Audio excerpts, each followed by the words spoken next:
There's not a coffee machine out there, is there? That's what I need, hot chocolate. Oh, thank you, bless you. Sorry, I was just. Okay, we are back in session and case number 2427S, 2428S, and 2429S. The petitioner is Unzicker Solar 1, 2, and 3 is requesting a special use to allow the operation of a 5 megawatt Unzicker 1 and another 5 megawatt Unzicker 2 and a 2 megawatt Unzicker 3 commercial solar farm in an A1 ag district. This is a Class A case, so the zoning board only makes a recommendation. Matt Walsh and various Unzicker solar representatives. Okay, name and address. Good evening, my name is Jim Griffin with the law firm of Shane Banks, business address 70 West Madison Street, Chicago, Illinois, 60602. Matt Walsh with the next name. Address is 101 North Wacker Drive, Suite 200, Chicago, Illinois, 60606. Carl Broberg, Stantec Consulting, business address 209 Commerce Parkway, Cottage Grove, Wisconsin. Michael Maroos and Company, real estate consultant appraiser, business address 1550 Northwest Highway, Park Ridge, Illinois. And for all four of you, do you hereby swear or affirm to tell the truth, the whole truth, and nothing but the true self you got? I do. Okay, Health Department, during construction of the solar array, portable toilets and hand washing stations to be provided, Tazewell County Soil and Water recommend denial. The prime soils and maps show that. Tazewell County Farm Bureau and Tazewell County Highway Department had no comment. Groveland Township Road Commissioner recommends approval. Mike Harris at this point has no objection as long as there's no entrance onto or increased drainage towards Illinois 98, and he's got quite a bit to say in his comments. The Village of Morton opposes it as it conflicts with the Village Comprehensive Land Use Plan. And so, Gabe, findings? According to the site plan, the proposed special use meets or exceeds Tazewell County's required setbacks. The plan also incorporates safety measures such as a 7-foot chain link fence to limit access and a vegetative screening to mitigate visual impacts. Even though the site plan is aligned with Tazewell code, the property in question is located and conflicts with Morton's orderly development for their 1.5 planning boundary, with the findings of fact being 11 positive, 2 not applicables, and 1 negative. I recommend the special use to construct a solar farm in an A1 district be approved only if Village of Morton is further consulted. Okay, some video. This is case number 2427S in conjunction with 2428S and 2429S. All petitions by Nexium Solar for Unzicker Sun 1, 2, and 3. From Exhibit A, this direction is east. Directly in front of us would be proposed Unzicker 2, a 5 megawatt solar farm. In the distance would be the proposed location of Unzicker 1, another 5 megawatt solar farm, this direction north down Unzicker Road. This direction is west. This direction south down Unzicker Road. In the distance would be proposed location of Unzicker Sun 3, a 2 megawatt solar farm, and back to the place of beginning. Okay, thank you. Okay, your presentation. Yes, we do. Mr. Chairman, Jim Griffin again on behalf of the applicant. These are 3 separate applications.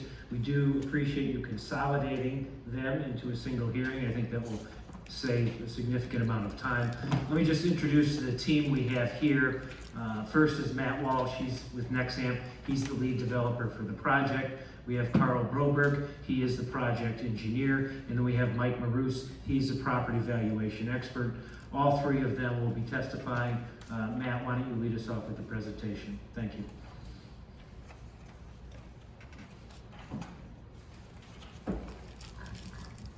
Hello, Matt Walsh from Nexamp. Appreciate you guys sticking around here tonight to consider our case. These are three projects that are just outside of the Village of Morton City village limits on the southeast corner of Unsicker Road and Illinois Route 98.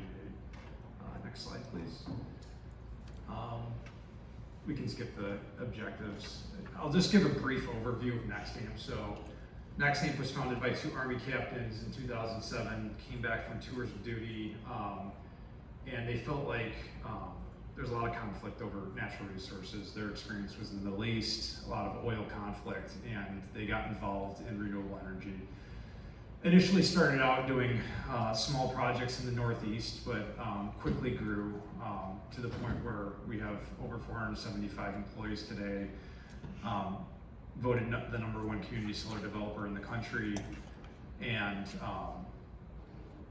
have a significant pipeline of projects both in Illinois and across the country. Chicago is one of our headquarters.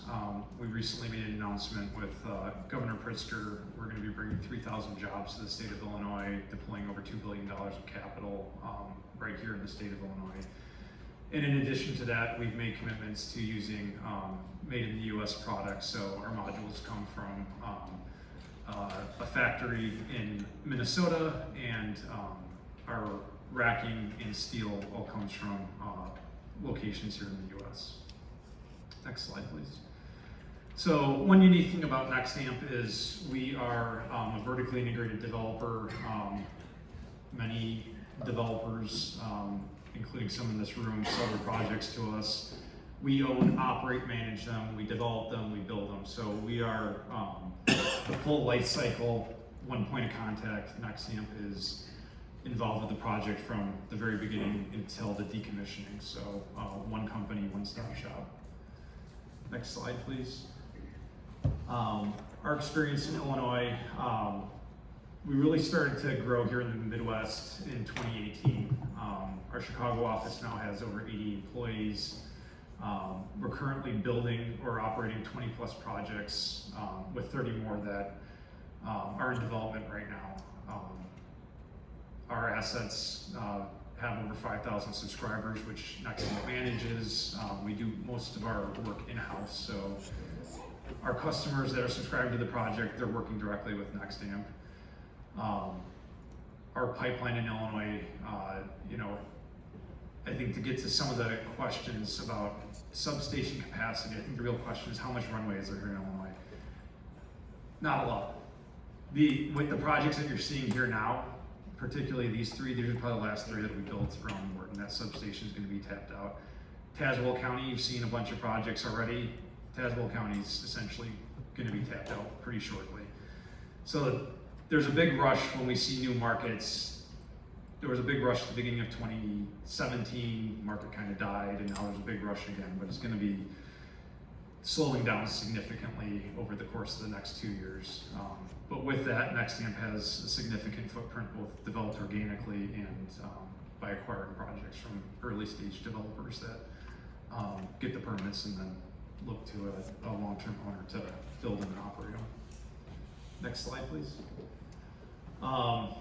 You guys have already seen a lot about community solar. Obviously, back in 2017, the initial rush of solar, that was the law that was signed into, the bill that was signed into law by Governor Rauner in end of 2016.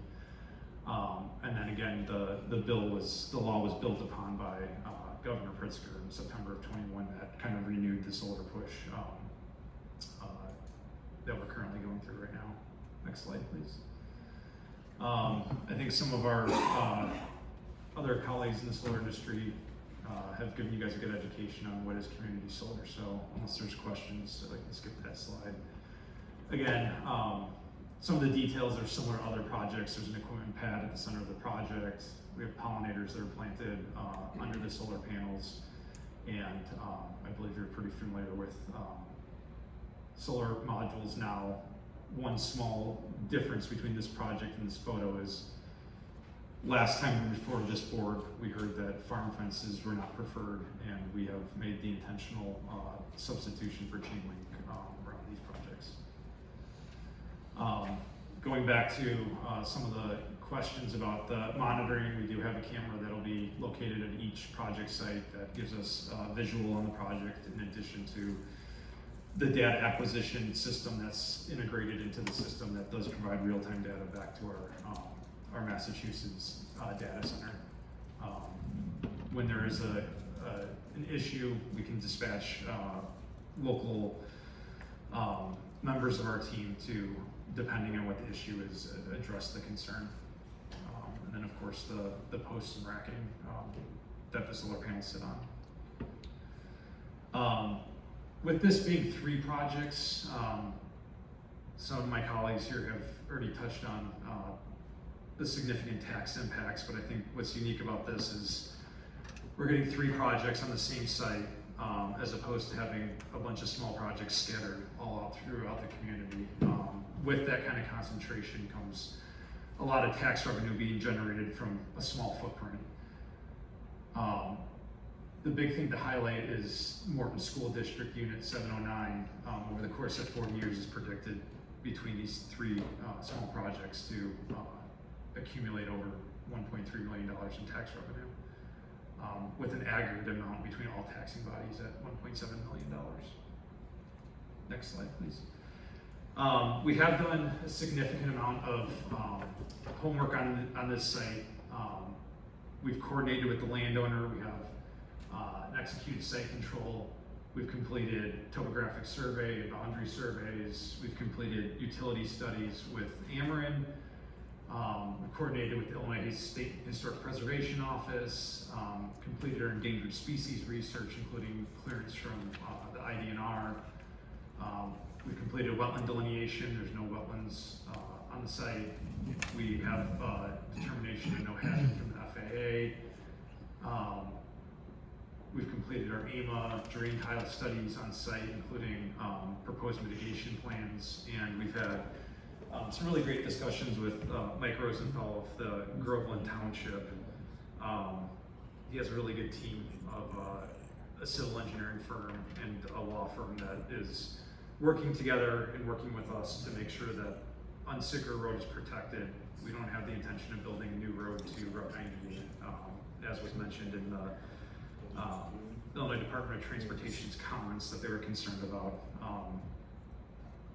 Mike's very smart about this. He's working on a few others, it sounds like, and has a bunch of conditions for us to follow, but that is currently in progress.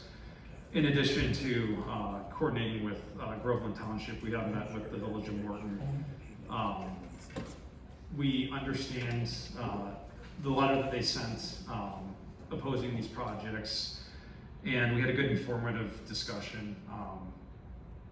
You know, the takeaway from the meeting that we had with them is they want to preserve the west side of the city for future industrial growth, and I think Jim will be able to kind of touch on this a little bit more later, but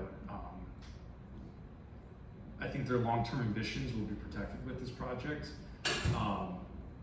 but also help accommodate some other concerns that may not have been considered by the Village of Morton, that I think make this project a little bit more unique than what they maybe initial knee-jerk reaction was to it. Next slide, please. So this is just an overview of the project location. So Unsicker Sun is located on the north third of the property. Next slide. Unsicker 2 is in the middle of the property, and Unsicker 3 is on the south third of the property. Just to go over a few details on the project. So Unsicker Sun, like I said, is on the north third of the property. It's approximately 70, the whole entire property is approximately 75 acres in size.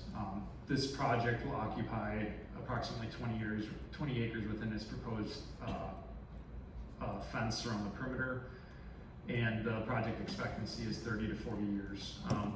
What I'd like to highlight is, Carl, our civil engineer, will go over in more detail the site plans, but we've taken a lot of consideration on the residential properties that are surrounding or abutting to the north of the project and to the south. And we've set back the solar array at the consequence of reducing the project size pretty significantly to increase the setbacks beyond the required 150 feet by the code. Carl will go over more detail what those setbacks are from our plan, but they're significantly more. Next slide, please. Unsicker 2 is located kind of in the center of the site. This one is 22.5 acres within the proposed fence area. Given that it's in the center of the site, there was less space constraint concerns, so we were able to use a little bit more acreage to make a more efficient design. Next slide, please. And then the last one is a 2 megawatt project. Again, we significantly reduced the size of the project to take into consideration concerns that the property owner to the southwest of the Getz property might have. So we've kind of tucked it to the back corner of the site and set it back significantly farther than what's required by code. And with this, I'll turn it over to Carl, who will run through the site plans. All right, good evening again here. So I'm Carl Broberg with Stantec Consulting.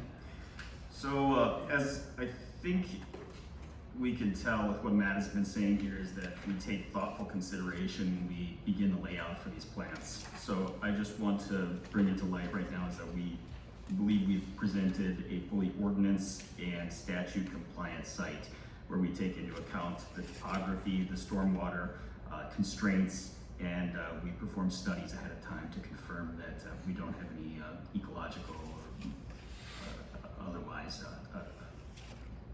issues.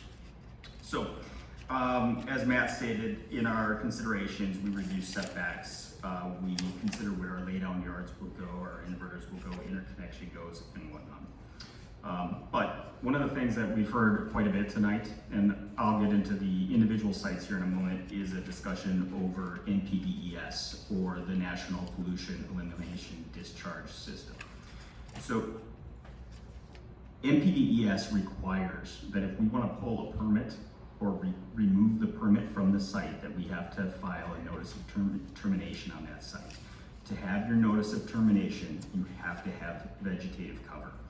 Now, in some locations, there are percentages of cover that have to be on the site, but the county retains control over that stormwater erosion control permit itself.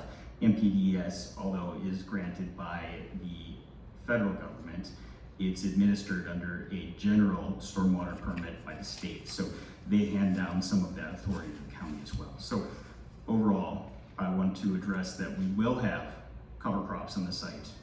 We will make sure that any soils that are going to be exposed for greater than 14 days or potentially will be seeded on the site.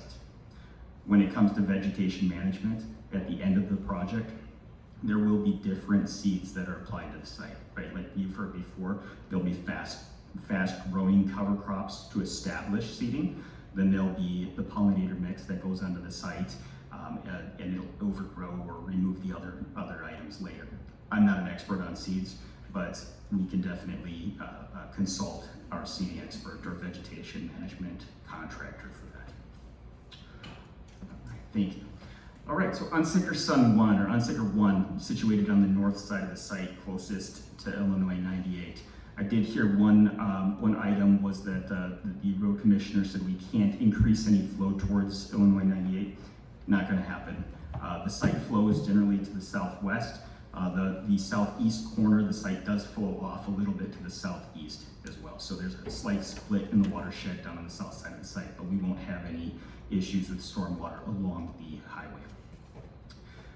So access is proposed for this site along Unsicker Road, which will be a common theme. There will be a max panel height on all of the sites of 20 feet. The equipment pad is located generally central on the site, furthest away from the residents to the northeast of the property. The nearest residential structure is 340 feet, 345 feet by my plan, to the edge of the building, so not to the edge of the property. Let's see here. The landscape screening has been proposed, so this is something that I wanted to touch on again, is that thoughtful consideration we take as we lay these plants out. We try and pull them away from the non-participating residents as much as possible. So we have kind of carved out that corner. We've exceeded that 50-foot front yard and side yard setback requirement and the 150-foot participating residential structure. Next slide, please. On sticker 2, very similar to the first one, same equipment, 20-foot tall. Equipment pad is located generally central to the site. Medium voltage cabling will be underground until the point of the interconnection poles, when it'll come above ground and connect to the distributed generation line, which does exist along the west side of Unsicker Road. The nearest participating or non-participating residence is 525 feet from the nearest solar panel, so far exceeding the 150. Next slide. On sticker 3, 20-foot structure height panel. It says that the panels will track with the sun, so this is same with all of the sites. All the sites have tracker technology, which is why they're oriented north-south in the screen here. They track the sun in the east in the morning, to the west in the afternoon. The equipment will be centrally located. Again, same as on sticker 1 and 2, there'll be an inverter in the center of the site. The nearest non-participating residence is 260 feet from the nearest bit of panel, or the nearest panel on the southwest corner there of the site. To offset some of that potentially varying view from what the neighbor, Mr. Gilbert, sees today, a vegetated screen has been proposed to wrap around that whole corner on the southwest of the site. We've also taken as much care as we can here to set back those panels away from the setback and exceed that buffer. All right. So site photos standing up on Illinois 98 and Unsicker Road, looking to the southeast. So you can see corn on the site right now. Next slide. All right, further down towards the south, looking towards Mr. David Gilbert's site or home, just looking to the southeast as well. All right, and as stated in some of the other presentations, that we're required to enter into an agricultural impact mitigation agreement, which has been executed and is within your packet. The AMA requires that we perform or present a decommissioning estimate for the site here. We've provided an estimate at this time, which would be executed upon final design of the site and then bonded in accordance with the ordinance. Within that decommissioning plan, we would remove or require the removal of all modules, racking, and piles, removal of all equipment on the site, removal of concrete pads and foundations, stabilize and decompact and reseed. Removal of all the materials will be recycled. Nexamp has entered into an agreement with a recycling company to recycle modules here in the future. And I will be followed by Mr. Morose.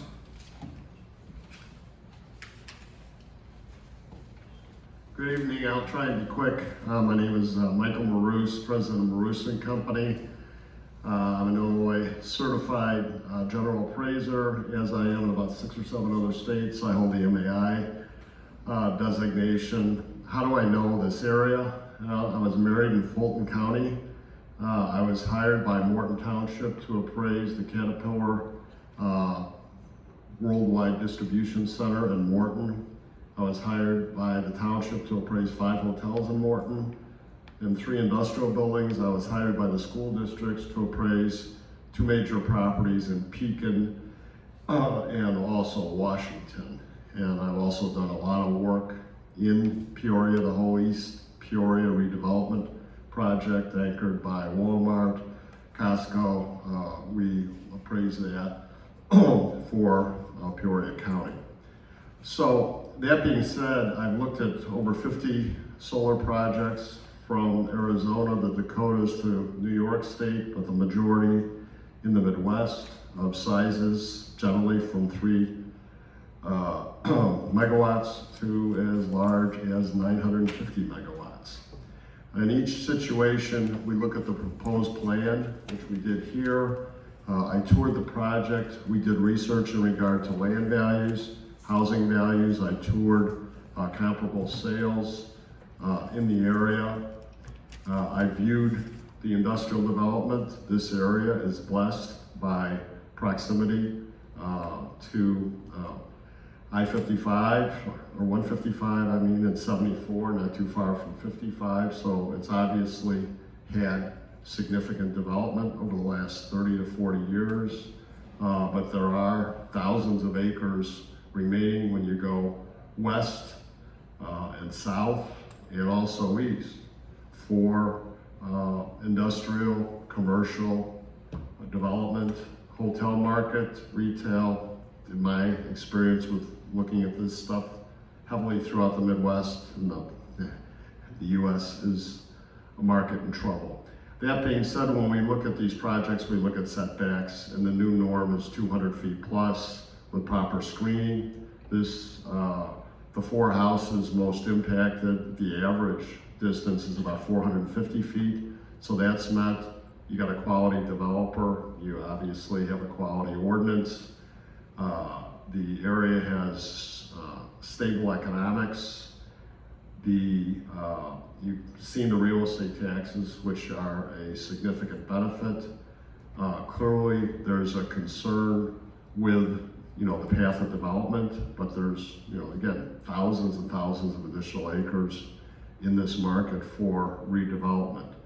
I'm not going to get into the temporary land use and some of the other issues, but as I look at this project in relation to others, and mine is really not a taste test, but it's economic impact on value, it clearly will not have a negative impact on land values, and it will not have a negative impact on proximate residential values, and it's going to have a general increase in taxes, which will be basically just another benefit to the ag community. So, sorry to talk so fast. And I'm here for questions. We'll be all be here for questions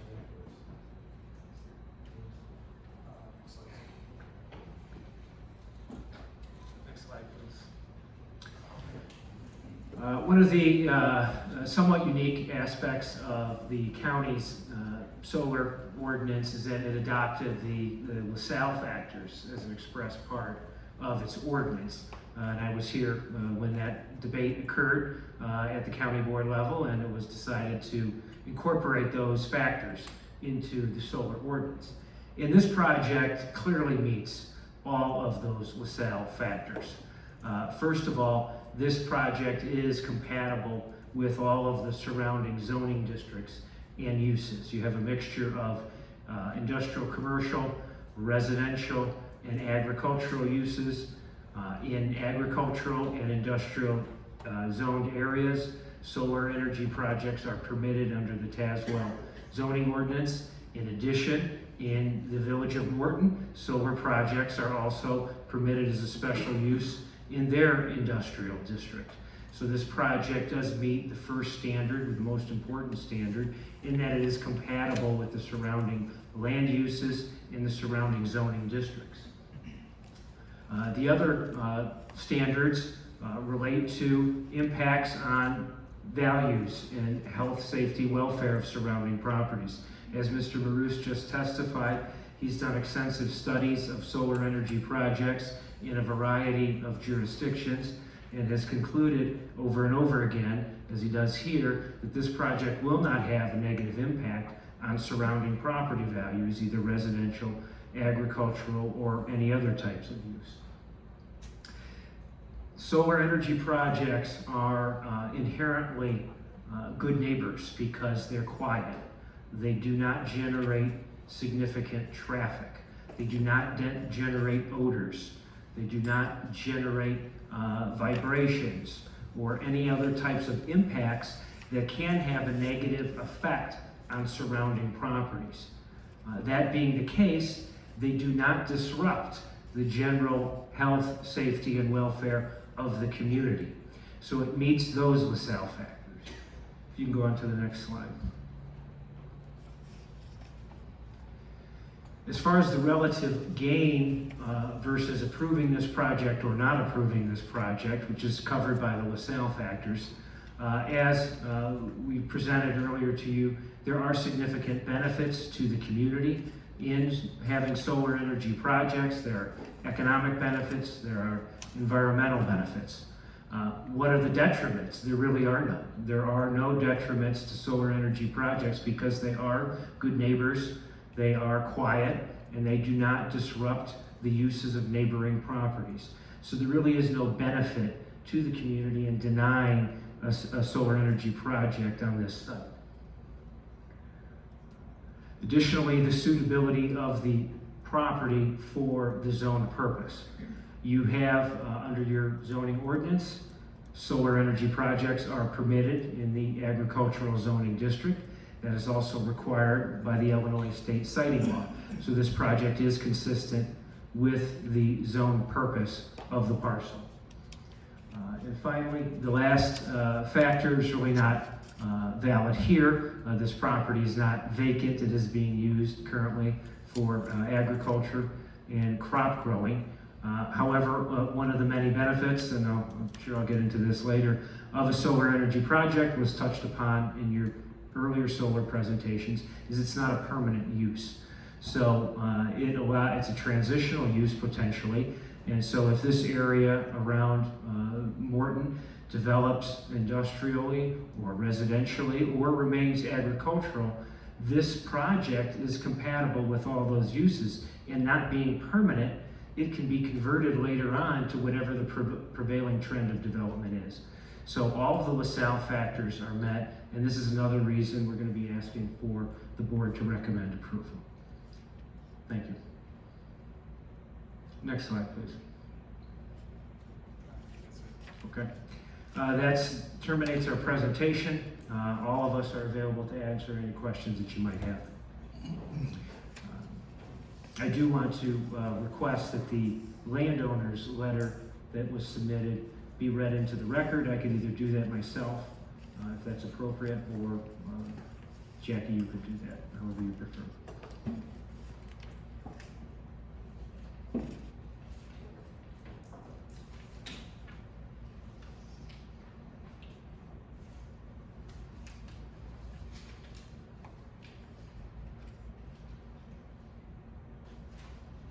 Can we just put it in the record without reading though? It's relatively brief. I think it's worth hearing. Sure. Sure. This is from Doug Getz, the property owner. Good evening, County Board members. My name is Doug Getz. I am the trustee of the Getz Land Trust, the owner of the Staker Farm, which is about a mile west of Morton, situated in the southeast corner of Unsecker Road and Route 98 or Birchwood Street. We have owned this property for 50 years come this September. No one has ever expressed an interest in developing this 76-acre farm until recently, when we were contacted by Nexamp, who was interested in developing this acreage for solar energy, consistent with the goals of both our federal and state governments to be less reliant on fossil fuels. Wanting to do our part to support this governmental initiative, we entered into discussions and ultimately a contract with Nexamp. We also own the 75 acres immediately to the east of our Staker Farm, which we call the Mathis Farm. This has been in our family for almost 40 years. While we have sold off most of the frontage of this property along our eastern edge bordering Flint Street, the most recent sale of this property was 15 years ago and only 2.5 acres. Prior to 2009, 3 or 4 small businesses bought a total of 10 to 12 acres dating back to 2000. While our 2 farms are identified as industrial use in the Village of Morton's comprehensive plan, there are many other farms and locations to the north, east, and south of us, comprising hundreds and hundreds of acres in the village's footprints that could also accommodate large industrial or commercial buildings. Given the negligible contact we've received from these types of businesses for our property over the past 50 years, Nexamp should be permitted to invest in our governmental solar energy initiatives for the next 20 plus years and still leave ample time for large industrial or commercial buildings to entertain possible future purchase of our farmland and not hinder future Village of Morton growth to the west, i.e. our properties. Thank you for your time, and that's from Doug Getz. Thank you. We're available for any questions you have. Okay, board members, questions? Yes. Type of trees you're planning to plant?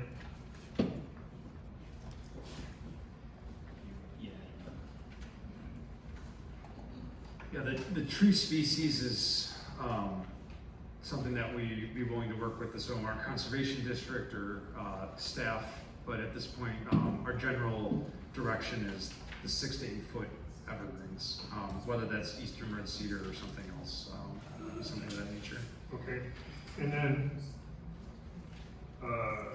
road setbacks. I don't know how far you are from Route 98 and what the right of way is for Illinois Route 98. But we've had an issue with the solar farm here in the county where they thought they were supposed to be measuring from, and they didn't measure from the correct place because they didn't check. And it required them, if I remember correctly, to move panels after they got completed with construction. Just want to caution you to make sure that you understand where those right-of-ways are and you measure from the correct point. You know, the excuse was, well, we laid it out right, but the contractor built it wrong. Well, I don't care who built it wrong. You guys are the responsible party. You're the ones that laid it out. You've got to make sure it gets built in the right place. Well, so would you mind going back like 3 slides? To the site plan one more. Yep, there we go. So what you'll notice is to the very north of the parcel, the Getz Family Trust owns a almost 4 acre parcel to the north there that is buffering the northern edge of our property from Route 98. That kind of goes for the other guys in the room. I forgot to mention that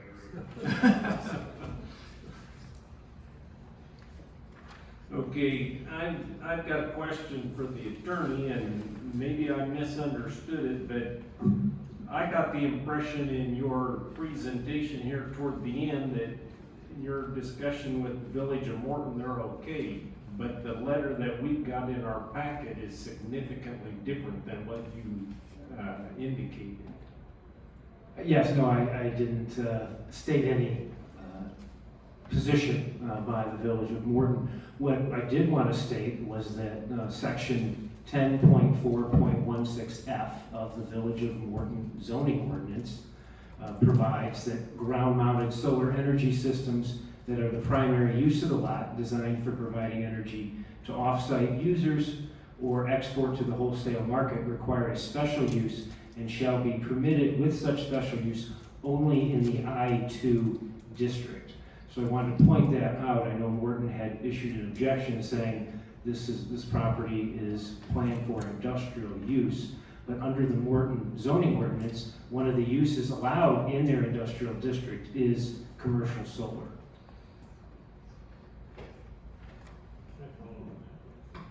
Yes, because this says it's absolutely not allowed. Well, Or the way I read it. the zoning officer for Morton indicated in his letter that the solar farm is not a permitted use in the industrial zoning district. Is that term sometimes used to mean, saying that it's not permitted might be used to mean that it requires a special use, right? Yeah, the letter's not specific, but as I said, under the zoning ordinance, which is specific, it's allowable as a special use. And under Illinois law, when a jurisdiction identifies a use as a special use in a zoning district, it is a conclusion that that use is generally compatible with the other permitted uses in that zoning district. Did you understand that?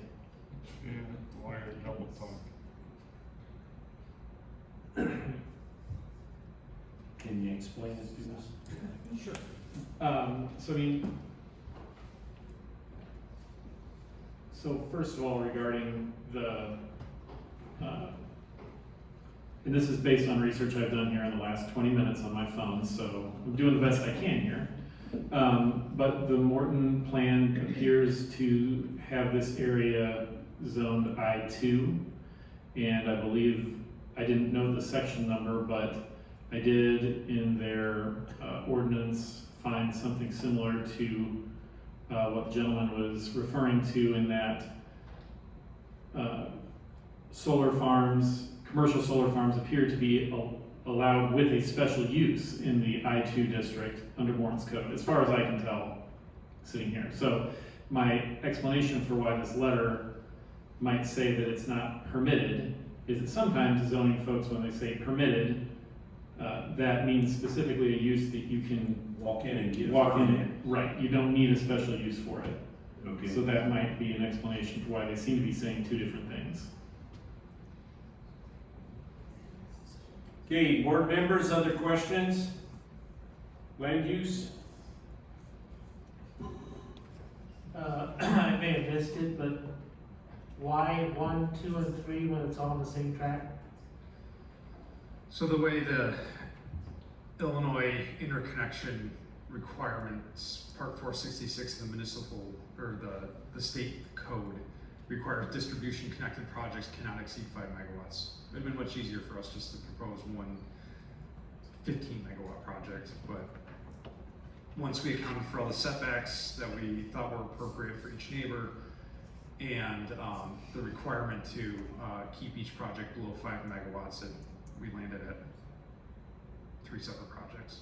So the screening will be around the whole, around the circle, they're not gonna screen in between the 1, 2, in between Correct. On the sides of the aggregate project that face residential structures will be screened. Thank you.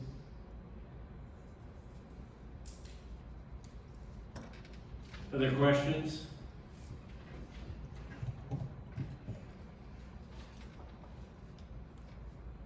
Yeah. A couple of things. First of all, quoting from Mike Harris, that's not the vice chairman of the Tazewell County Board. He works for the Illinois Department of Transportation, and he regularly comments on our projects. Says if the proposal is to enter Illinois 98 or, not and, or increases drainage towards Illinois 98 or, not and, uses state property in any form, then IDOT strenuously objects. I've been reading these things for 50 years. I've never seen IDOT say they strenuously do anything. They strenuously object as the project has not even been introduced to IDOT. Seriously? You guys haven't talked to IDOT? Okay, I'm not done. And does not have permission to use the state's property via IDOT's right of way. Let me continue. You can say whatever you want to say when I'm done. I'm going back to the Morton letter, because some people may say you can't figure out what they're saying. I can tell you what they're saying. They're saying, hell no. The village of Morton opposes, bold type and underlined. I've never seen Morton do that. They're not very emotional people over there. The award of a special use permit on this site, and by the way, they're talking about 27, 28, and 29, all three. The award of the special use permit is to allow a solar farm. It conflicts with the intended plan for the orderly development within the 1.5 mile radius of the village of Morton, addressed in our comprehensive plan. Now I got another problem, but it's not with is with the Tri-County Regional Planning Commission, because we're the ones that go help everybody write their damn comprehensive plans, including Morton, and yet our guy from Tri-County tells us that this is approved, no objection. So we're gonna have some more talk about that in another section later. But going right ahead. So it's in violation of the comprehensive plan. Hell, what the ZBA is charged with is to make sure you follow the land use regulations, the comprehensive plan of Tazewell County, and the zoning code. So comprehensive plans are not a little deal, they're a big, big deal. The comprehensive plan calls for the corridor to be committed to the industrial uses in conforming with the Village of Morton zoning ordinance. A solar farm is not, repeat, not a permitted, is not a use permitted in the Village of Morton within this zoning district. So they did qualify it, but it was only within the zoning district, which this is. As such, awarding a special use permit would impede the intended planned and orderly development of the Village of Morton. You guys didn't do it, but the board I sit on, the Tazewell County Board, just pissed off the city of East Peoria. We're gonna have a lawsuit. So that's what we wanna do, is go to war with Morton. By the way, the chairman of the Tri-County Regional Planning Commission, who sits right here, is from Morton. I certainly hope that the ZBA does not recommend approval of these three projects. Thank you. Can we address those questions? Matt, can you address the IDOT comments? Yeah, I appreciate the passion there. It is passion, I agree. I think our civil engineer testified that the project is not changing any drainage patterns towards IDOT, nor is the project even near IDOT property. And we won't be using access points onto IDOT roads, so IDOT's not involved in the project in any way, shape, or form. What about the water towards 98? Yeah, our civil engineer testified that the water will not be draining that direction. It drains to the south, so IDOT will not be receiving any additional water. Yeah, I do want to point out the IDOT letter states, I am presuming that the entrance for this proposed solar farm is coming from Unsicker Road. That is a true statement. And it goes on to say, provided that is true and any increase to drainage does not flow towards Illinois 98 and no construction takes place on state property, then IDOT has no objection. And all of those caveats are going to be complied with by this project. Let me also address the comments about the Village of Morton. As we pointed out, the Village of Morton has designated this for future industrial zoning. Currently, it's not in Morton, of course, because we're here. It's zoned agricultural in Tazewell County. I pointed out that under the village's current zoning ordinance, you can develop a solar energy project in the village's I-2 industrial district. And that's the way their ordinance reads today. So I do believe that that is, it demonstrates that just as it's also allowed, solar is also allowed in industrial uses in Tazewell County, that solar is compatible with other industrial uses, and that's why it reads that way in the Morton Code. They didn't say that. They didn't say they didn't want it. They said they don't want it there. We understand it's okay that it's compatible, but that's not what they said. They didn't want it there. Yeah, and I didn't imply they did, but And I the did want to point out. 1.5, we have a 1.5 mile, which is very important, and we are within 1.5 miles of the municipal limits of the city of Morton. You ask the mayor of Tremont if he wants something within 1.5 miles of the city of Tremont if they're opposed. Or ask East Peoria, the mayor Call will be glad to explain that to you. I just want to also point out the differences with the East Peoria case. We did follow that closely. that project is the only undeveloped parcel that East Peoria can expand into. This is a case where our property valuation expert testified to, and we did our own calculations. Just on the west side, within 1.5 miles of Morton, on the west side of the town, they have over 4,000 acres of undeveloped land that has similar characteristics, not to mention every other direction that there's possible expansion for the village of Morton. But it is interesting that, you know, the people that live there, you know, this is actually a good transitional use. Now, Morton may not agree with me on that, but I'd like to make the point that the people that live over here, would they rather have a huge industrial facility with dumpsters and semis parking right next to their house with 50-foot setbacks? Or is this a good buffer that if an industrial project was built on the adjacent parcel, this is a nice buffer for them that this is a transitional use? Look, all I am is a policymaker. The argument you make makes sense, but make it with Mayor Kaufman and the village of Morton, and then have Morton drop their opposition, and then I'm all for it. But right now, you've got Morton opposing it, and that's not the way many of us do business in government. Yes. I have an additional hat that I wear. I'm the mayor of Tremont. And we work very hard to establish a comprehensive plan. Takes, I don't know, Gabe, what did it take us? 18 months to get that plan together, get it updated? Maybe 2 years? And that's our roadmap of where we're going for the next 20 years with our community.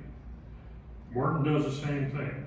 East Peoria, if East Peoria doesn't sue Tazewell County, John Call and I will have a conversation, because this board turned down that solar farm in East Peoria based on the East Peoria's comprehensive plan. You guys have got to go talk to Morton before you're going to convince me to say yes. And you're going to have to bring us back some indication that they're okay with this. Because right now, from what I see, they're not okay with it. You need to sit down and have a conversation with Mayor Kaufman and make sure this fits where he thinks his village is going over the next 20 years. I understand your comment about, dumpsters and semi-trucks and those kind of things. But if you look down Route 98 right now, from about where you're building back towards town, that's their industrial corridor that they're expanding on. There is new construction that's going to start on Route 98. I'm not going to tell you what it is, but I can tell you it's happening. That will start very soon. And they're going to keep expanding west, just like my village is expanding west along Route 9. Because we have to do that to stay alive. We've got to increase our tax base to do that. And I'll guarantee you, a manufacturing facility is going to pay a lot more taxes than what you do. Huge amount of taxes.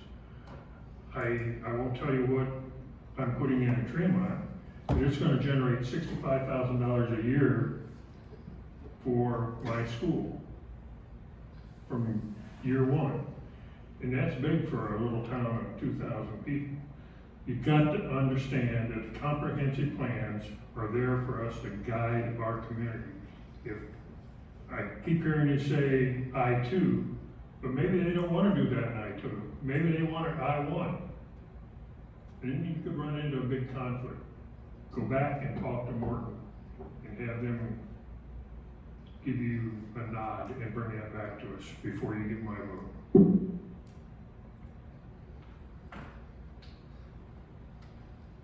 Okay, Thomas Farrell. Is Thomas Farrell here? Yes? He left. He got cold. Okay, I'm gonna call a third time because that's protocol. Thomas Farrell.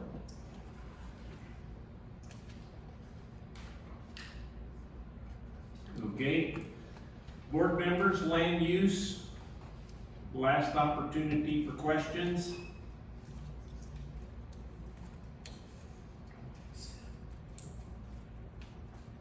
Okay, closing statements.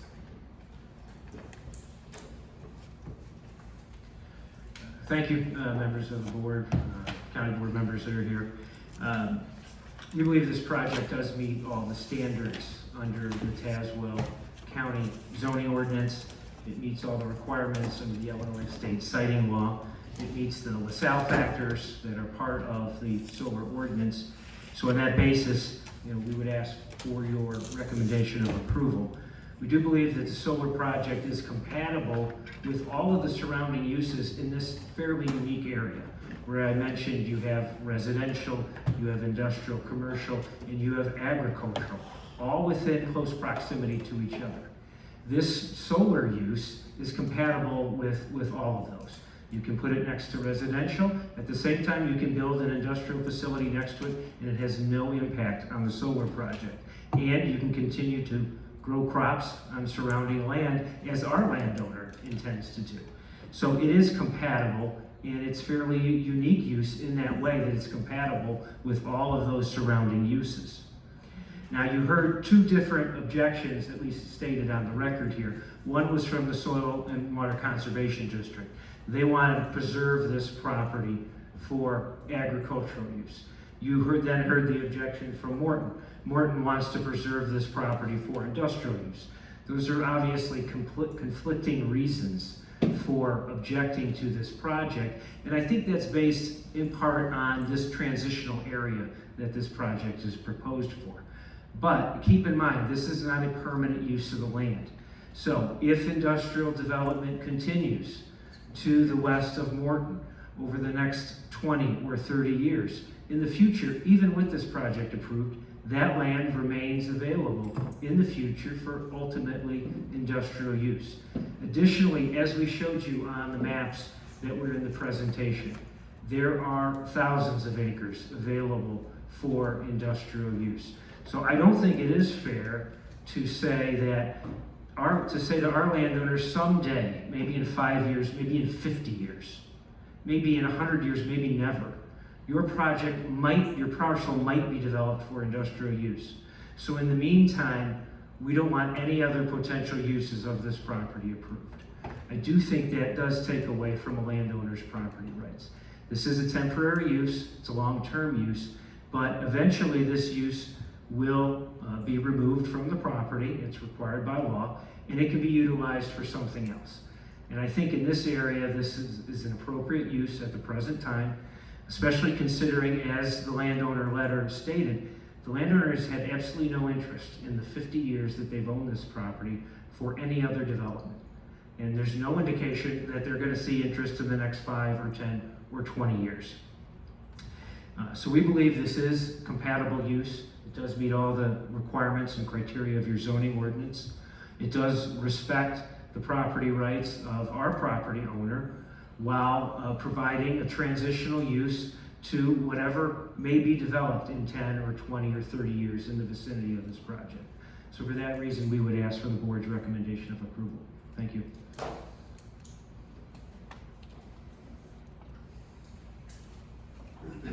Okay, that concludes the public portion of tonight's hearing, and we're going to get our paperwork together here and start deliberation shortly.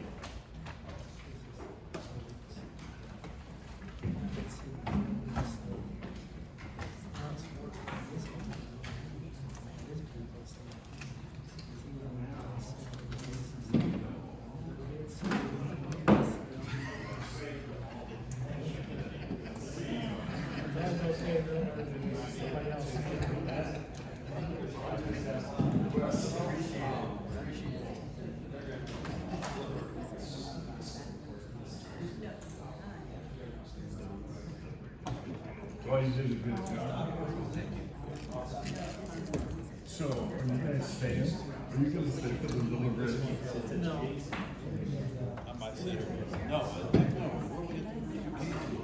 But, Well,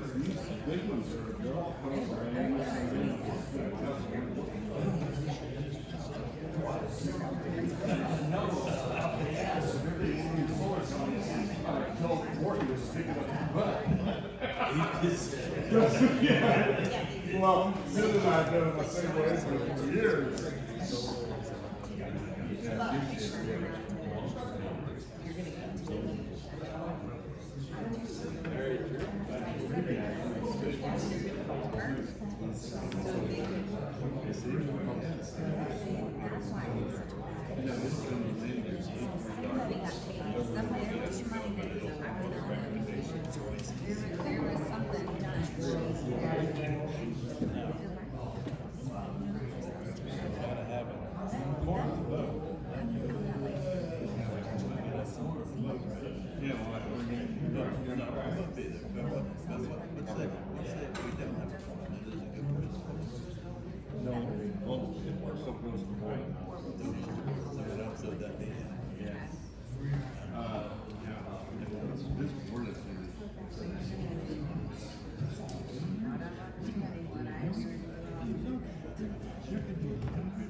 Yeah, like,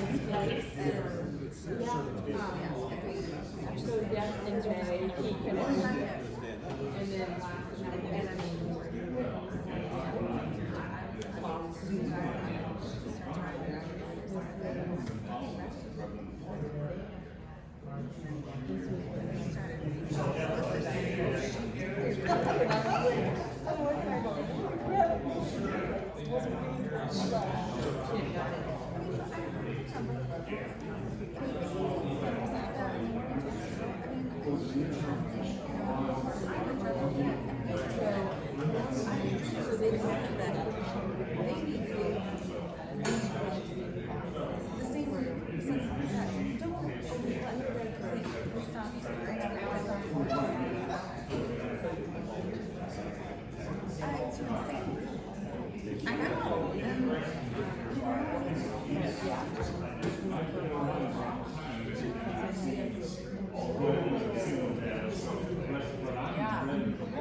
No, before it was stupid in-ground pools, and I got that thing, I got that fixed.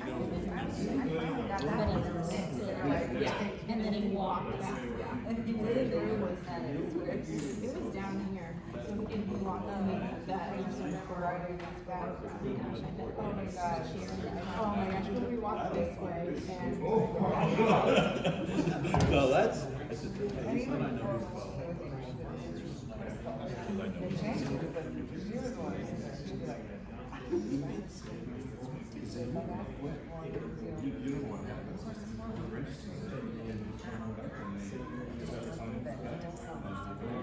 Yeah,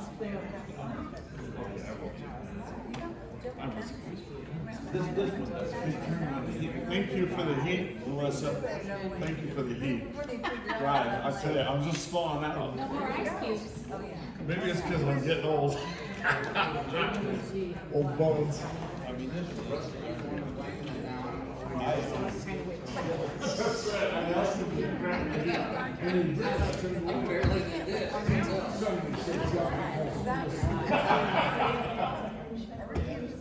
First I would be here 50 years ago. Yeah, sorry. When does he get rich? How is it fair that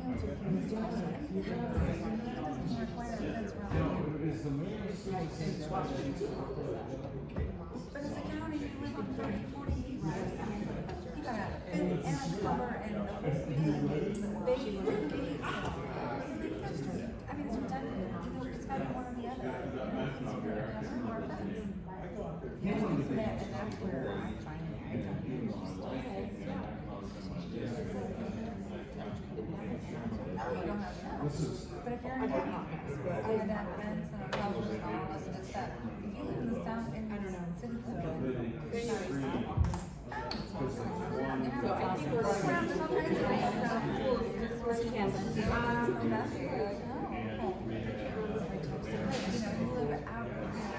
You got a pond, you got Mackinac River, and you got all this stuff. Nope, that's pool right there. And you got a tree, you got a fence, and a cover, and blackberries, arms on your doors, and I'm like, I mean, it was, I mean, oh my God, I would get that. And so finally,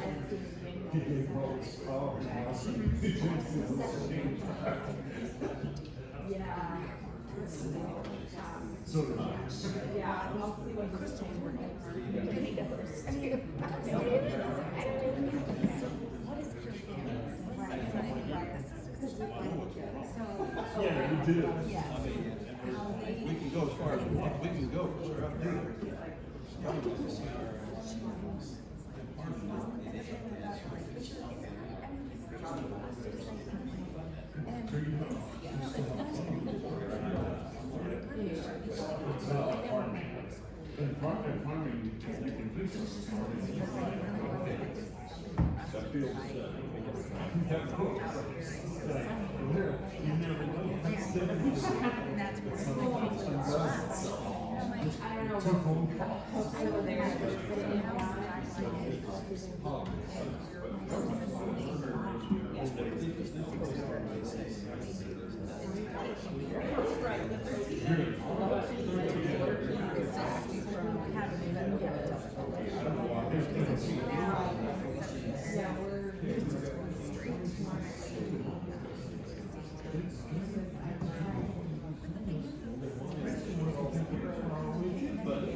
Okay, board members, we're gonna start deliberating back at the beginning.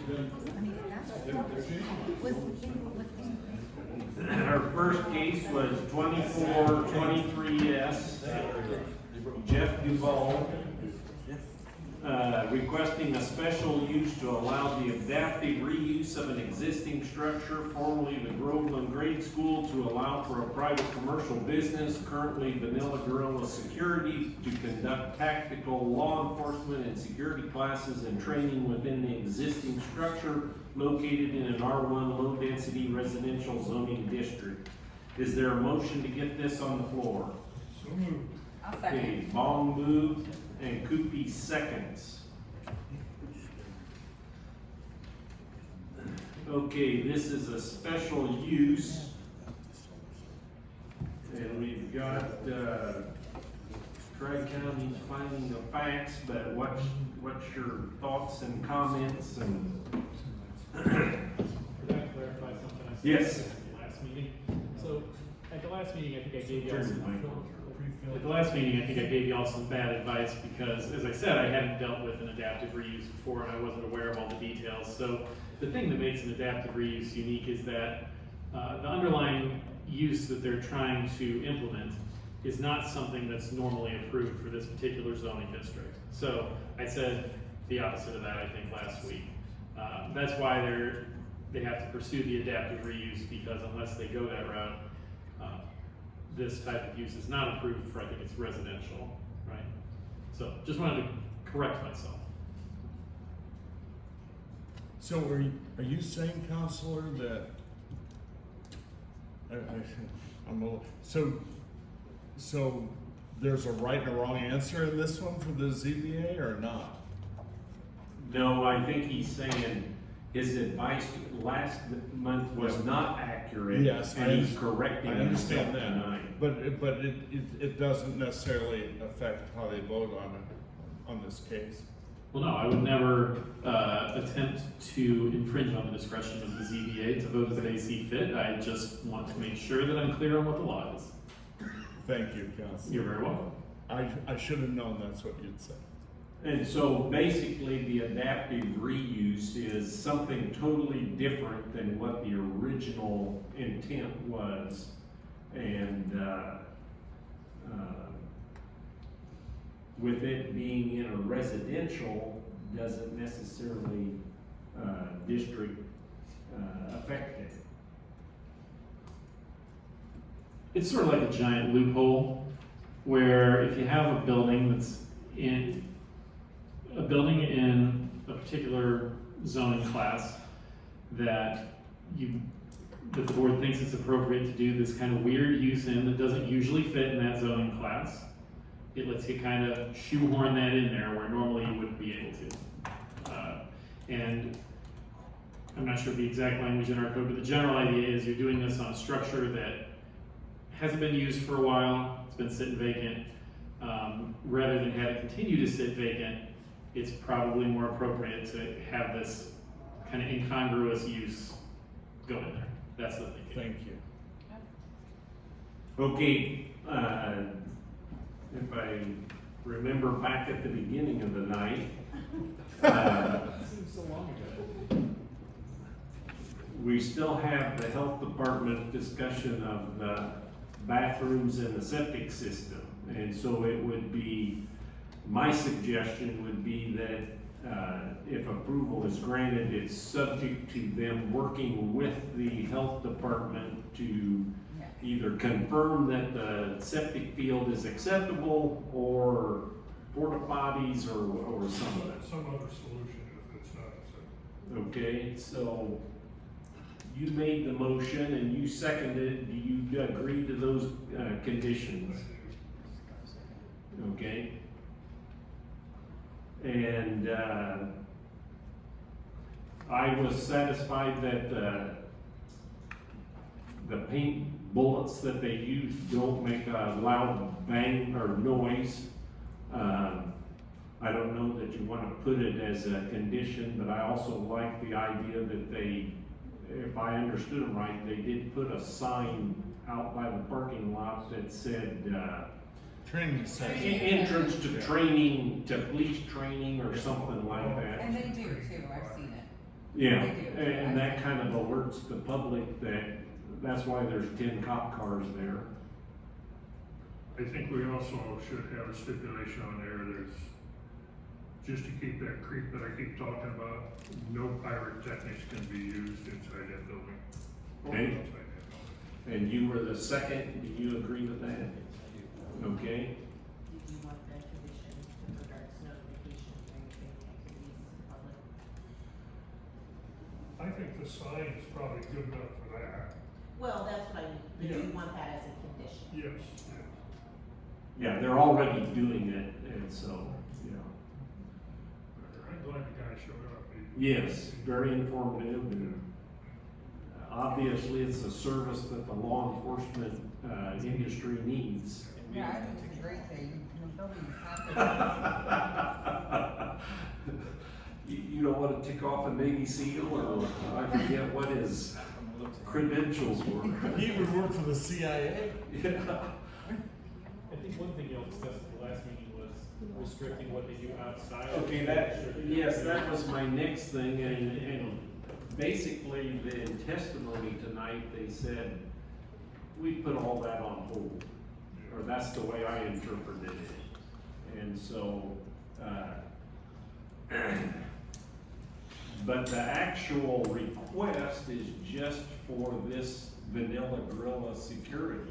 I guess I was referring to that they do all their training inside the building. Oh, They have I see. Guys running around with them outside. I think that was talked about at some point. Okay. Yeah, but when we think about what they do, they may, military term, stack outside the door and then enter the building and do their thing. And I think we should allow them to do that because that's all part of getting in your brain how you're gonna enter a building and then clear the rooms as you go forward. So I think we should allow them to do that.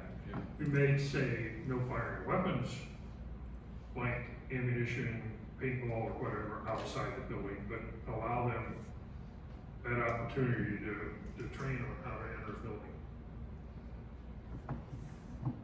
If that's clear enough, Jackie.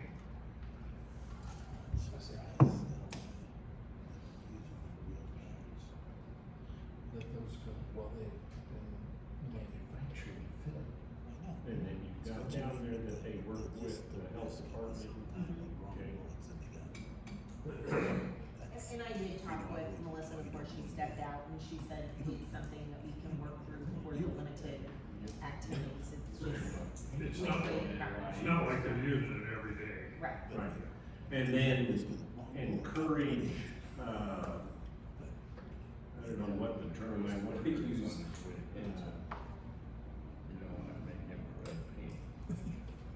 Safe, whatever, no portable space heaters. Yeah. Or what's the term I want to use? Do you just wanna say improved methods of heating and cooling? Something along that. Yeah.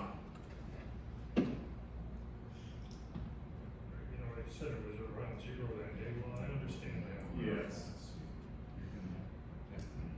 And I wouldn't want to sit there for a 4-hour presentation and then have to get up and. I can't imagine the headache you'd have from propane gas being burned inside that room for 4 hours. And if it's successful and keeps going, they could maybe afford a furnace or. Why is that building on town sewer? It's got its own like septic bed? Groveland doesn't. I was gonna say Groveland's all Oh, they septic. don't? Yeah. Yeah. They have their water, but they don't have any sanitary. Right, there is a Groveland Water Department that, you know. Okay. Other discussion? What's your thoughts on the findings of facts? Move to approve. Vaughn moves to approve. Is there a second? I'll second it. I'm drawing a blank, you I lost got your it. name. McClanahan. Yeah, McClanahan. Second, further discussion on the findings? All those in favor of the findings say aye. Aye. All opposed? Findings are approved. Any further discussion on the petition? We will call the question. Vaughn, Aye. Coopy, Yes. Fair, Yes. Lapsley. Yes. McLean. Yep. Chairman Nelson. Yes. Motion approved.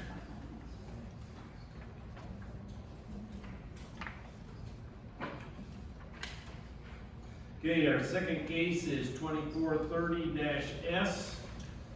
Ronald Tomlinson requesting a special use to allow the operation of a home commercial business for the purpose of operating a trucking operation in an A1 Ag Preservation District. Is there a motion to get this on the floor? Okay, Coopy moves, I'll second. McClanahan seconds. Discussion? This one reminded me of the guys that sprinkling over the fence. Reminded me of about 2 or 3 different cases. They, This one sticks right up there with that one. yes. It's a case. Although rather unique because he didn't agree with what his dad did Yeah. and his, Him and his Mother dad have been estranged for said, well, years. that's not what dad agreed to, but mom's got Alzheimer's. Yep. But Dad did file the first complaint. Okay. What, Jackie? His dad filed the first complaint about that. Oh, he did, I see. Yes. So maybe he's telling the truth. And, he claimed he had an easement, but there is no record of it on file. And he may have an easement, but he didn't file it with the courthouse. And so,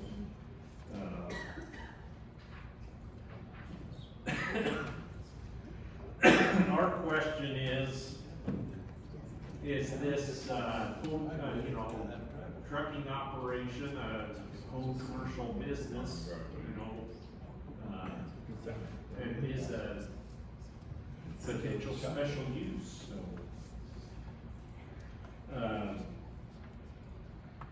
Here's my suggestion that we, and I don't know how to word it, either highly recommend that he get his own driveway and abandon the easement, publicly file and abandon the easement, or publicly file and record the easement that he claims he has. He's gotta do one or the other. It's in his own interest to do those things anyway. Yeah, Yes. I was gonna say. Yes, well, he has to do one or the other. If he ever sells goes to sell the property, he's Right, gotta have that. he title. has to, Title will not. and if he won't be can't, able to have a recorded easement. produce the easement to file it at the courthouse, then he has to build his own driveway. And, but I don't know if they'll, I don't know if Well- Oakland Township will, that's, I don't That think was there's the enough space there. Because by the time they put in the drainage there, and and where there's a guardrail, and that's all a gully that goes, I don't know if. You don't know that the Oakland- road commissioner will I allow don't it. know if they would, I don't know if they would allow it. I don't know, so. I Well, mean- you could say if the road commissioner approves, then blah, blah, blah. I think he's already denied. Yeah, Well, that was a Bailey. different road commissioner. That was Bailey, I think, that denied. No, He's gone. That's right. There were issues with both of them, but Melissa had found where Kevin didn't comment on it, but Mike Rosenthal has mentioned issues with it. I know there've been issues mentioned with, and that's why they went the easement route. The unfortunate part is, I don't think they actually drew up an easement agreement. It's filed on the plat defining where the easement is, but not what the use of the easement is for. Only, Maintenance and stuff like that. right, So what happens if the property owner says, you're not using my driveway anymore? they may be seeking that. But. That's not our concern. That's a court's concern. Yeah, That's yeah, what understand. ownership. And so, I guess our feeling, my feeling is, he can only have this home commercial business if he has an appropriate easement. And he's either gonna have to go to court or something to figure out what the easement is, or isn't, I don't know. He'll get his own driveway. But then there's potential problems with He's gotta go to the commissioner and figure that out. the road commission. Yeah. But how do we put that all together? Well, I mean, it's either the easement has to be a proper easement and recorded, and if you can't provide that, then you have to get your own driveway. That would be the only stipulations of being able to approve to have this special use for the business. It's boiling But I mean- down to the guy, Continue and. property owners get denied ask access across for their a property permit. for everything. Right, and that's the unfortunate part, is I think there's already such bad blood there. Right. That entering into an agreement that I don't think exists today is going to be almost impossible. Yeah. So if it's a condition of get your own driveway, your own entrance, the road commissioner won't approve that. Can we do a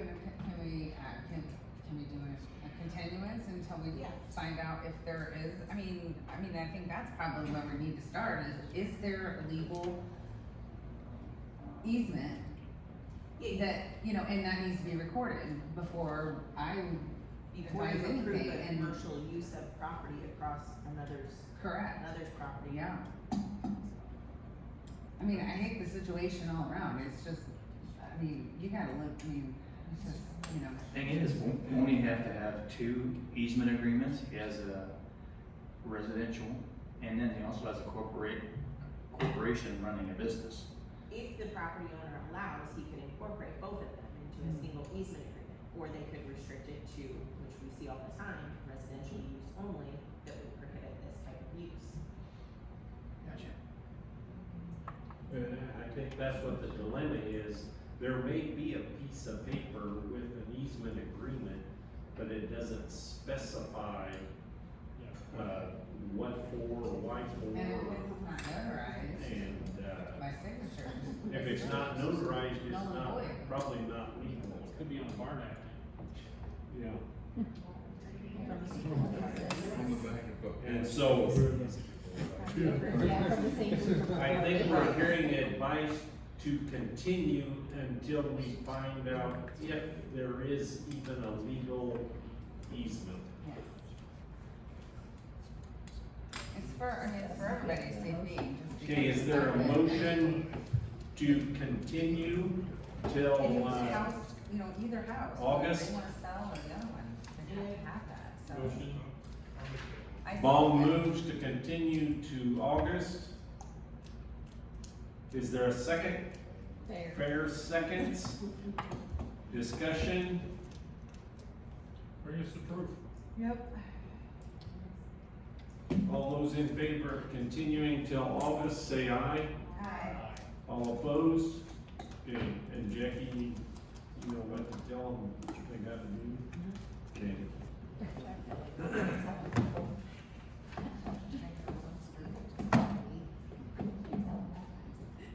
Here, that goes in that file.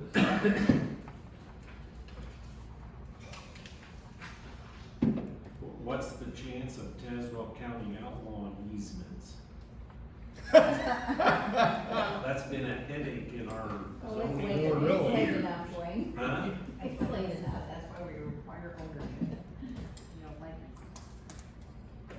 So, Okay, real quick, like, before we go on, if he doesn't have an easement, can the road commissioner legally deny him access to his property off of California Road? He said legal, so I'm looking to you. Well, yes. So, okay, I will look That's into for my own that before- education. I will look into that before August, but I think even if the road commissioner has to allow him some type of that, well, really, it's a question of, much more likely is the court will find that he's gonna be allowed to continue using the easement he has, and Yeah. just have to pay some for it, Yeah. rather than, Yeah. I mean, that's the way you usually do it, is by taking a route of access that's already there and allowing them to use it. But they could not allow the use for a commercial business, they can allow access to his home. Right, that because doesn't that's guarantee what he's gonna be permitted. allowed to drive trucks through. Yeah, yeah. I would think that'd be pretty unlikely. Yeah, I was curious about that. that and flag lots. Oh. 2431B, Heidick Estate, requesting a variance to allow an existing accessory structure shed to be 12 foot from a newly created rear property line, which is 13 feet closer than what's allowed in an A1 Ag Preservation District. Is there a motion to get this on the floor? Coopy moves, Lapsley seconds. Okay. We always thought stuff like this was pretty simple and straightforward. Jackie, you explained to us that that back building, being as it was on the agricultural land, and there's so many acres there, that it didn't have a setback. Where there was a side, It was 24 feet. Yes, so there's still a setback required, but when we look at those that are set back well beyond what the road setback is, and there's a newly created line, then they have to follow a side setback, because there's no longer a road setback. Okay, That- what's this? 15. 15. So they exceeded that, the side Yeah, but setback. even, so I'm just thinking if we force them, the only way we allow this is if they move that line that you're trying to make, that wouldn't give them enough room either. No, you have to have a variance on one or the other. And so, to continue my comments, this goes back to the last 2 meetings we had. We started this umpteen years ago on that Cook Estate thing, and every time they did something, it changed something else.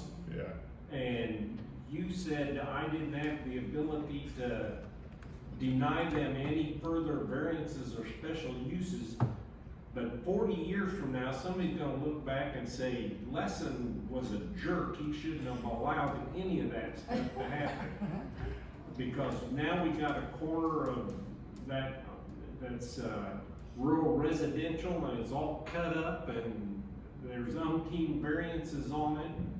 And, I hate it when a state comes in and says, this is what needs to be done to settle the estate, and I gotta have zoning fix it for us.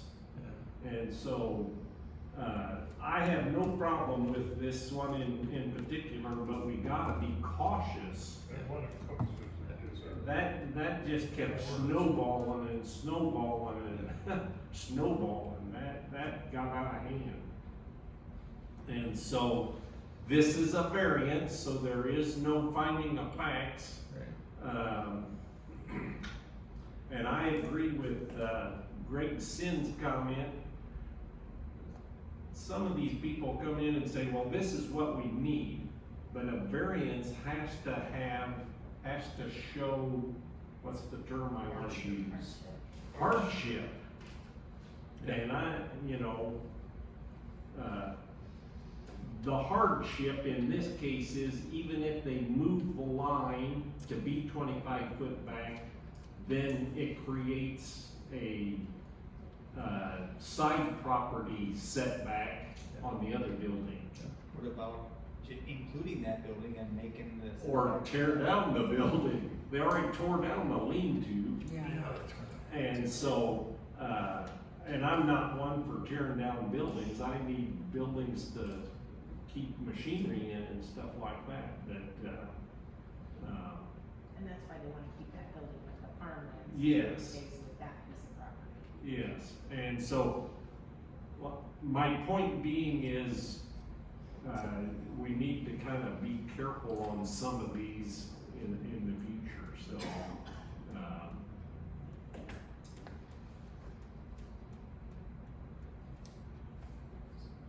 This one kind of, it makes sense, so. Yes, What they're and- doing, it's not, it's. Right, and, I would say that the plus is they did tear down the lean-to so they didn't have, we've had that before, if you remember that one case, they cut the building and built 2 walls and the line went right between the buildings. And I'm not sure we should have approved that one either. Yeah, and so this There are one- some creative people that live in Tazewell Yeah, County. this one, they at least tore down the lean-to, so. I think they would say the hardship here is just the unique shape of the lot. that it has. Yes, yeah, right. And the way all the buildings. That's what I was gonna say, it's kind of that, the road curves and the lot curves and, they wanna keep the back building for, the farm use. And, either way, it's gonna have a variance. This one's probably lesser too. Yes. Anything else on the findings for Jackie to put down? Okay, is there a motion to accept the findings as discussed? Who said that? McClanahan moved to approve the findings. Is there a second? Long second. Further discussion? All in favor of the findings, say aye. All opposed? Any further discussion on the question? We will call the question then.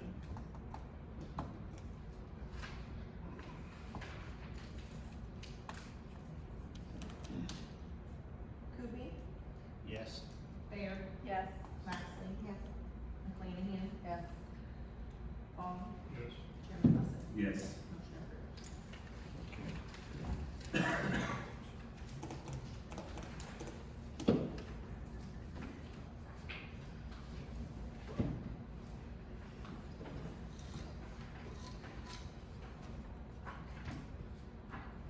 Okay, our next case is 2425S, Hawk Alto LLC requesting a special use to allow the operation of a 3.5 megawatt commercial solar farm originally approved as a 5 megawatt project on 11/2/22 in case number 2247S in an A1 Ag Preservation District. This is a Class A so we only make our recommendation to the county board. Is there a motion to get this on the floor? Okay, Coopy moves, is there a second? Lapsley seconds. Okay. This was reduced from the 5 megawatt down to the 3.5 megawatt because of the capacity on the substation could only handle 3.5. And Is this right down there where the big one's going? well, Coyote Road? no. Yeah, this, and this one though, there was quite the discussion. You have to understand soil and water's description of this, but they recommended approval because there was very little 125 or above farm ground. In fact, the 125 was considered, they call it a 672A crescent loam, but sandy substratum. So that meant when the top layer runs out of water, you're screwed because there's no water underneath in the sand. And so even though crescent loam is a 125, it has other problems if it has sandy substratus. And everything else was less than 125. My biggest concern on this one is I only farm one little sand hill that's as big as this table here. And it's very easy to get something to start growing. But if I get 2 weeks of hot weather, that corn shrinks. And then the combine comes up over the hill and it goes silent because there's no ears coming in the combine. I get on the other side and then I hear it start knocking again. That means, and so to get something to grow, although grasses are different than corn. Use the right grass. Huh? Use the right grass. Yes, that's what I'm saying. They need to really cooperate with Clark or somebody who knows that area. You're kind of in some sandy areas that certain things will grow and other things just won't. Yeah. There's a lot of prickly pear on that piece. Yeah, I'm not familiar with that, but I've heard people cuss it. Is that fair to say? Yeah. That's really a bad spot.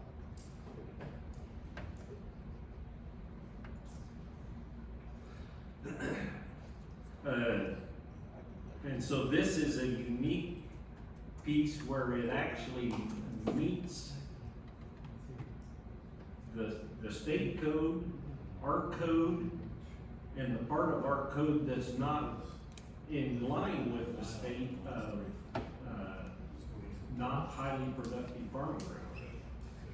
And so, I'd like to see a couple of stipulations on it. Okay. One is chain link fence. yes, Yes. I noticed that too. In fact, Gabe's, I think they said chain link on this one. let's see, Some of them say they can concentration.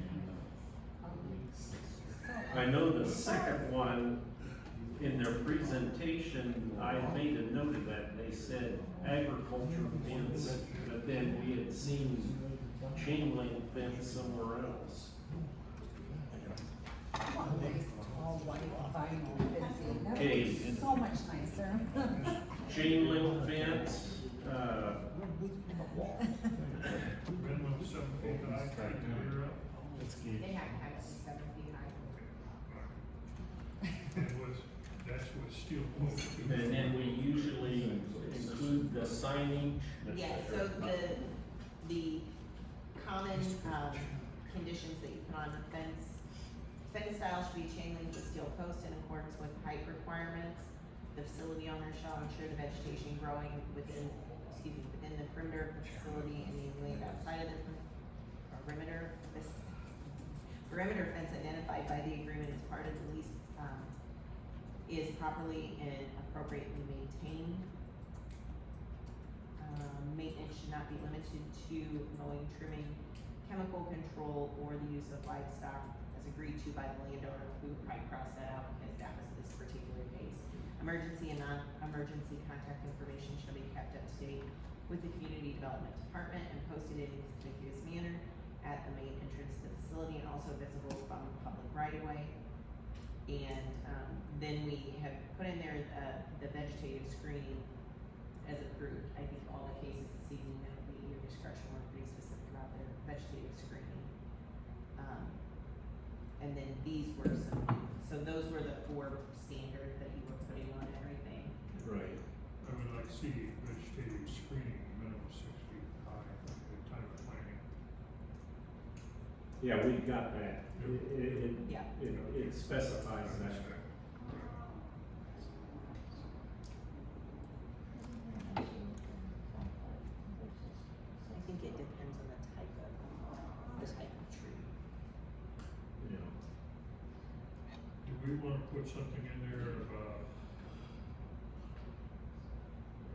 cover crop prior to construction?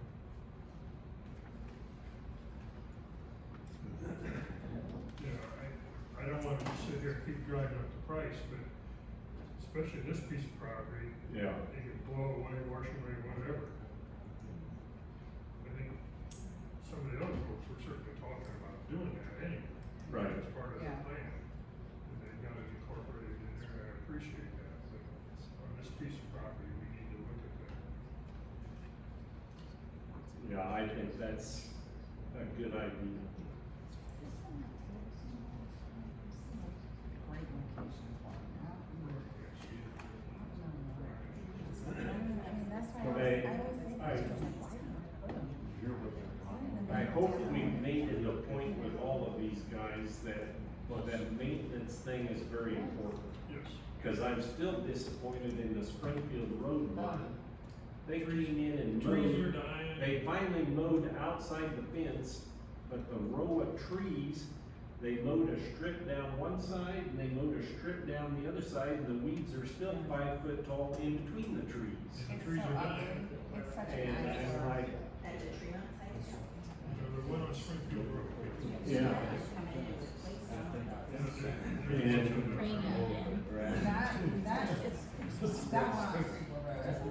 that's a mess. that, yeah. So ugly. And that was, well, that's what prompted all this extra Yeah. we have to make them understand, you have to maintain that. Okay, so you want the top, the 4 common conditions, and then Yep. also add cover crop prior to construction. Top down.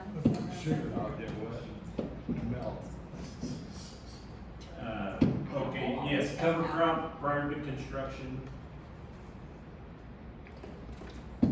I would also add that they included, information related to how the board used to approve decommissioning plans, but they follow our current standards, which were amended in March, Yes, which follows the requirements. right. That's Out in the middle of nowhere. There's any house around. Perfect. Perfect spot. We'd all. On the sand one hill. out there. Yes, that's what I'm saying, I'm like, it's a perfect spot, and they would all just decide to go out in the middle of nowhere with nobody around to clean, and we don't have to go down roads and see it all the time, or every day. I mean, I'm perfectly great with them out in the middle of. Okay, anything else? Okay, we've got the 4 main conditions that we pretty much put on everything. Cover crops, prior to construction to help avoid erosion, etc. And then, just as a footnote, making sure that they understand that our decommissioning plan and rules are followed from the most recent update, not from the original update. Okay? Gabe's got our findings of facts. What's your thoughts? Okay, Baum moves to approve the findings. Coopy seconds. Any further discussion on the findings of facts?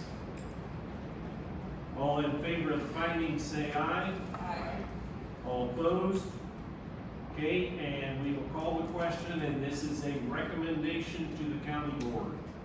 Fair, yes. Lapsley. Yes. Lanahan. Yes. Vaughn. Yes. Kuby. Yes. Chairman Russell. Yes. And then you approve. This goes in that file.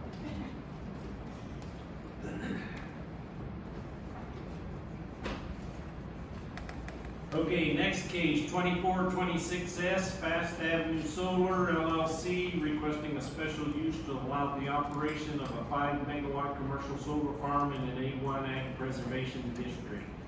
Is there a motion to get this on the floor? So moved. Baum moves, I'll second. McClanahan seconds.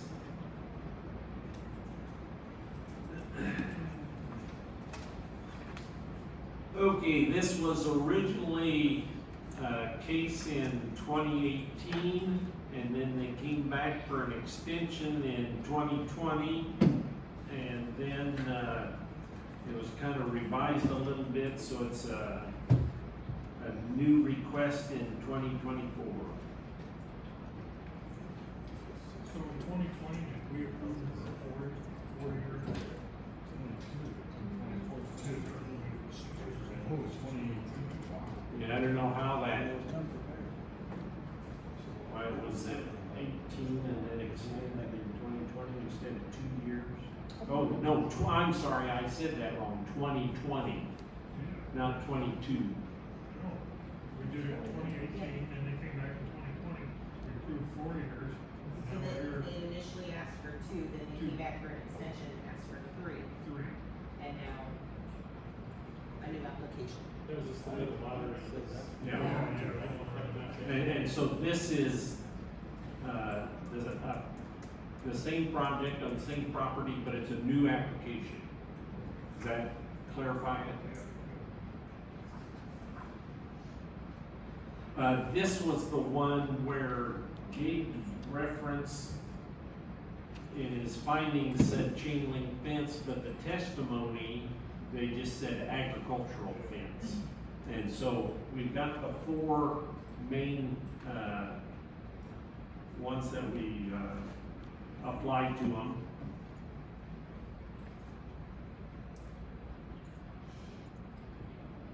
I like the fact that the landlord's already used a color cross. Yeah. Yep.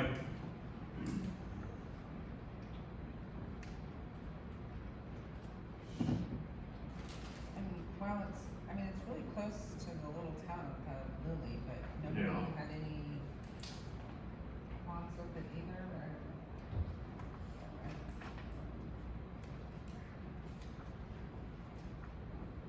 Well, does Lily have a mile and a half, or is Lily in the county? That's kind of like Union in Logan County. Yeah, or Right. Dillon. Dillon, okay. Armington. Well, no. Dylan's a big Farmington's city a real compared to city. Lily. Yeah. Or, Allentown. or Winkle, it's not even there anymore. Okay, I gotta think here a minute on this one.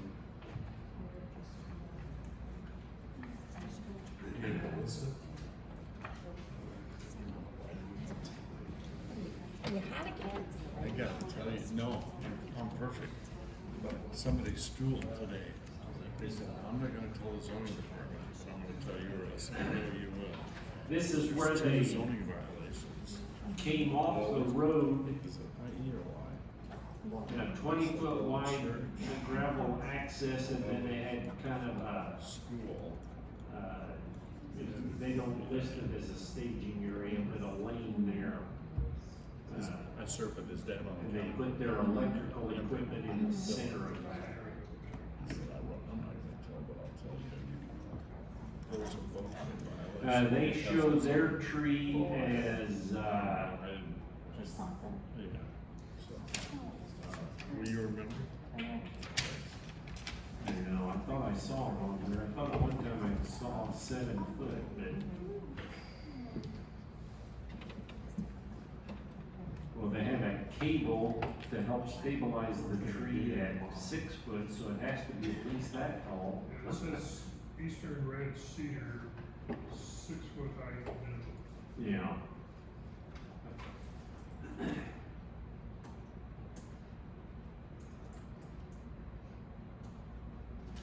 Yes, on their map, it shows 7 foot high fixed knot woven wire ag fence. And so we generally require, chain link.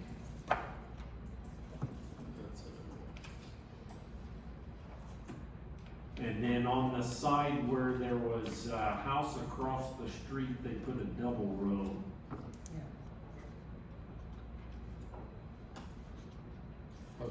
Trees? And same way at the corner of Lily, Yeah, they put a double row of evergreens.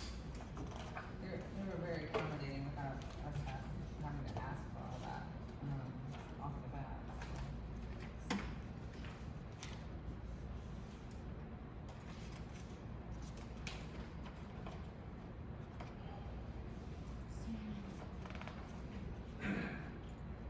The only bad thing is this is, pretty good soil types. Stronghurst, that's a class B. Rosette is a class B. Sable is class A. Yeah.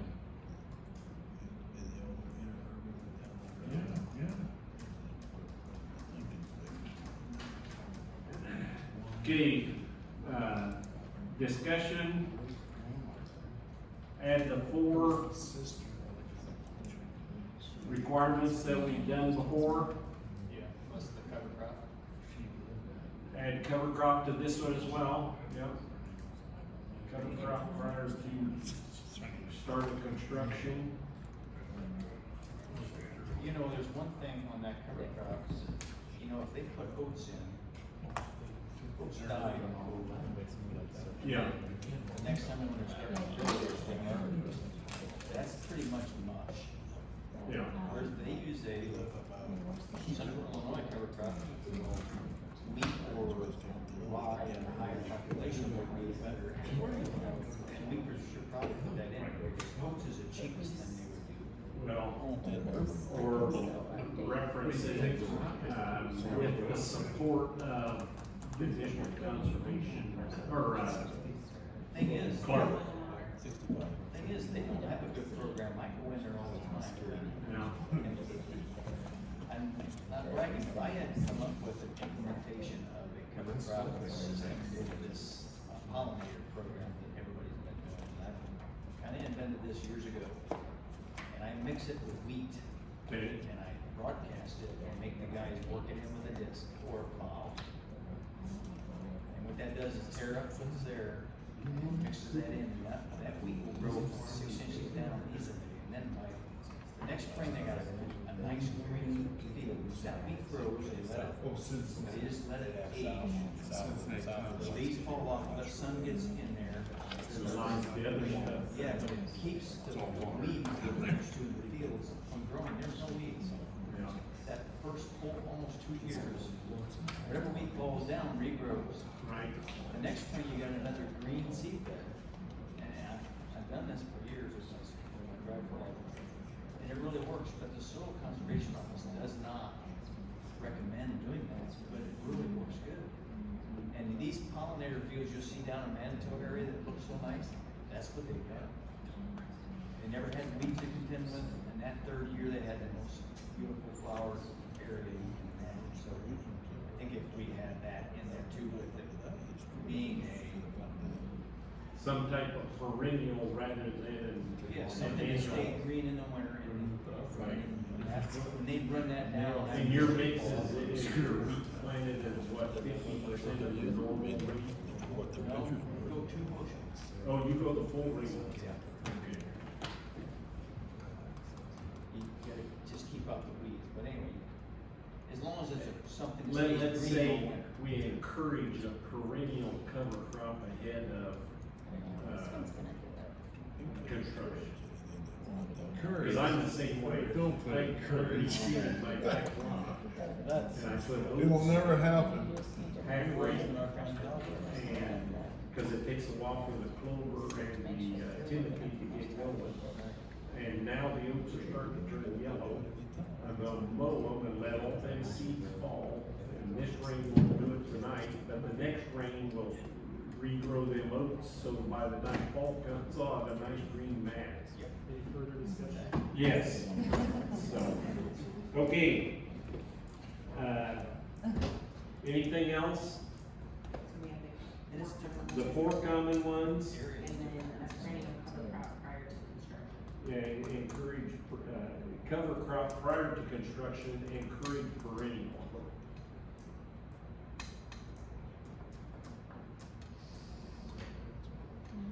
This should become a new baseline for all solar projects.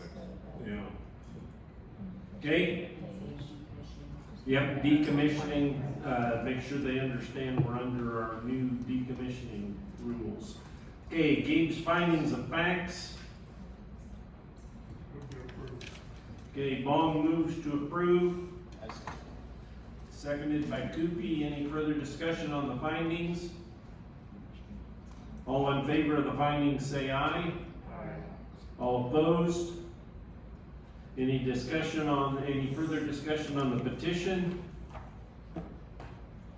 Okay, we'll call the question and with our, this is a recommendation with what we attached. Lastly? Yes. McClanahan? Yes. Long? Yes. Kuby? Yes. Fair? Yes. Chairman Lester? Yes. Recommended.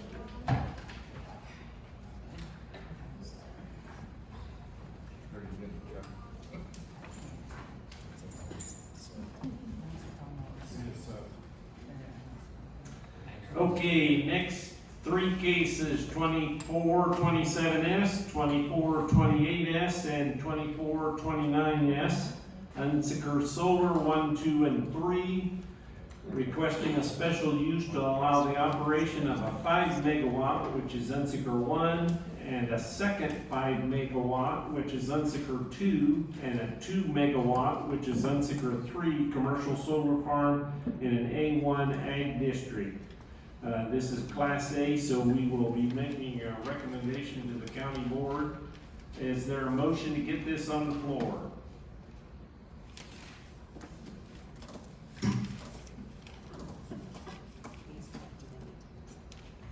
Do we have to? Well, I asked Matt if you could take them all together and we'll just use the same motions for each, or if you want to take them separate, you can.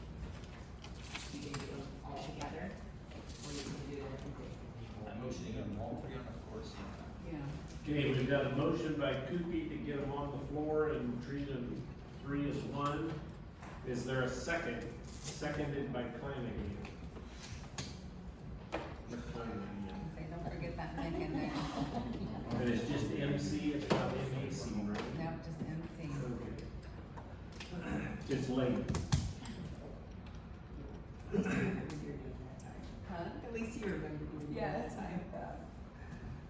Discussion. Bum really said everything that I was sitting here contemplating. Man, I just, without Morton, and I think honestly, they need to go talk to Morton. They need to go sit down with the mayor, and they need to get Morton more on board before we start. I mean, I'm telling you, it's not a good way to. I don't remember whether it was, well, these are new ones, the way I understand it, but it was quite a few years ago, we had one from Morton, and I remember they hired Colleen Callahan to come do their pitch for them. They did. And, our first question to them was, why do you wanna do this when Morton doesn't wanna do it? Right. And I don't remember whatever happened to that case. It didn't happen. It was a long time ago. It didn't happen and she quit and went somewhere else. Well, yeah. I don't know what they paid her, but I thought, boy, they didn't get their money's worth out of that one. Morton's a different beast. You just, they So you all heard me speak, Russ got me fired up, and I'm very passionate about comprehensive plans, because that's the guiding set of rules that we play by, and those are registered with the state of Illinois. They sign off on it, saying that is a legal document for that community to operate on. So we got a big conflict here. We've got comprehensive plan that's published by the city or village of Morton. And then we got the state of Illinois saying, oh, just go do whatever you want. And that's basically how I feel about it. There's no way we can stop. What I would like to see is a continuation on this until the solar company and their representatives have a conversation with Morton. Sit down and have a heart-to-heart conversation with Morton and figure it out, and then come back and tell us what that is. Cause I think if they explained it, I mean, they had a lot of good points, you know, I mean, like the statement that was stated, what would you rather have living next to you, garbage cans and big industrial trucks and all that, or something like this that is quiet and it, you know, can produce and help with tax revenue and all that stuff. The way they presented that, yeah, you're right, I'd rather have that than an But they also industrial didn't building. say, But, they also didn't say, if that was a big building with dumpsters and stuff, it employed people. That's what I was gonna say. Correct. Morton may say, we need something in there that is gonna employ 100 people. Industry is, to Morton, is far more important I than agree. having 1,000 acres of solar panels. I agree, And so They didn't say that. no. They don't want to. you didn't make it in the form of a motion to continue. I would like to make that motion to continue this until representatives from the solar company and the village of Morton have a conversation and come to an And agreement. we understand Morton's position better. So what do you want from this? I think a conversation has been had. Do you want something in I want- writing? Do you want a representative from Morton? Either board representative of from Morton to speak? come here and tell us that, or something in writing from Morton.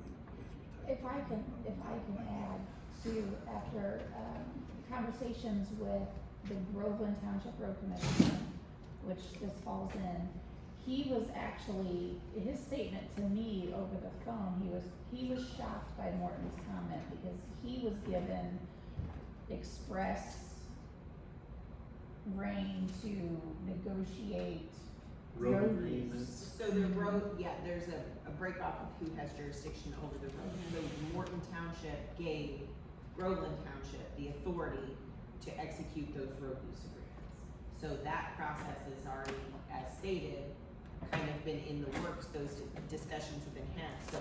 That's to the Melissa's- township, that's not the village. But that's typical government. The left hand does this and the right hand doesn't know what the left hand's But doing. those are However, different the road governments. commissioner- Township Morton and the city of Morton are different government. But it was the Township Road Commissioner for Groveland had stated that an official with the village of Morton had given him the express Yeah. authority to negotiate the That's road like use the- Well, then it's gonna be easier for the petitioners. The transportation You gotta find out who that department, was. check with the zoning department or. Well, road use is a very different issue. Yeah. You know, and they trust Mike to deal with that, but it's not the same as the actual Right. special use issue.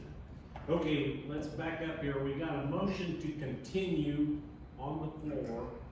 Is there a second? McClanahan seconds. Okay.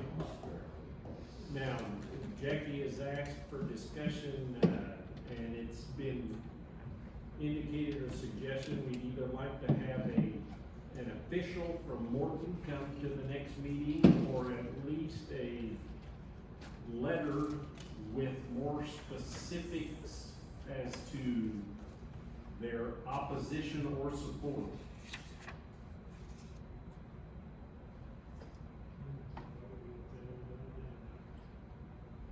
And, yeah, go ahead. I saw that a little bit ago, and We're looking a little closer at the map, and I think this particular area where this is going in is, Morton is zoned I2 on one side of it, and then there's this area which is, their comprehensive plan merely specifies it's industrial, so it doesn't say I1 or I2, which is a big difference because they allow this with a special use in I2, but not in I1.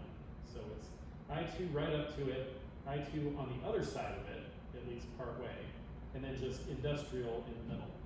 So I think They need to explained a little bit in the letter what exactly their hang up is. It sure, if you just glance at it, it sure looks like if that goes into the village, it's gonna be I2. And so then it would be, this use, as far as I can tell, it would be allowable. A with special use. That's fine, but we have clarification from them saying. Yeah, we just need them to explain better what they're saying. You know, we sit here, and I know, well, you all heard us say it. If East Peoria doesn't sue Tazewell County, something's wrong. I don't wanna open up Tazewell County again for another potential lawsuit because we're doing something. And versus a comprehensive plan that is a registered legal document for the community.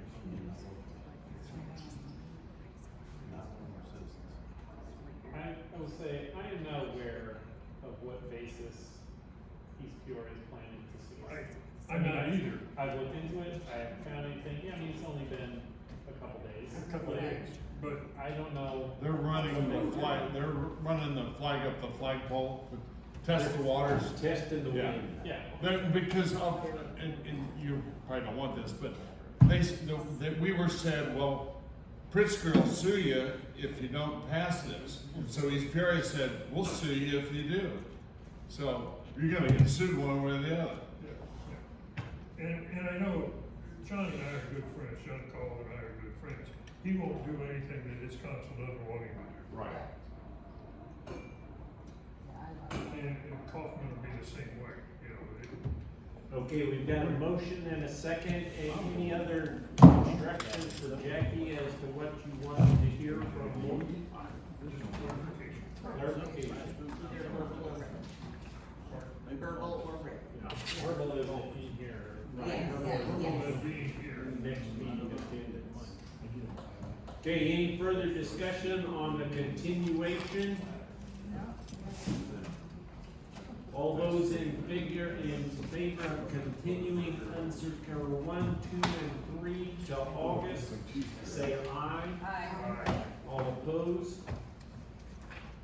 Motion passes. So we know we got 3 cases next month. Good job, guys. 4 cases.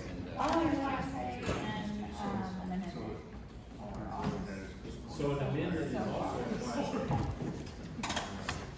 I never thought I'd ever say, where's the Is the in-ground county rules? board disappointed that it's Chicken. Where's the chicken? we are adjourned. So what cases do we have for next one? Right now, hold on. There's a lot of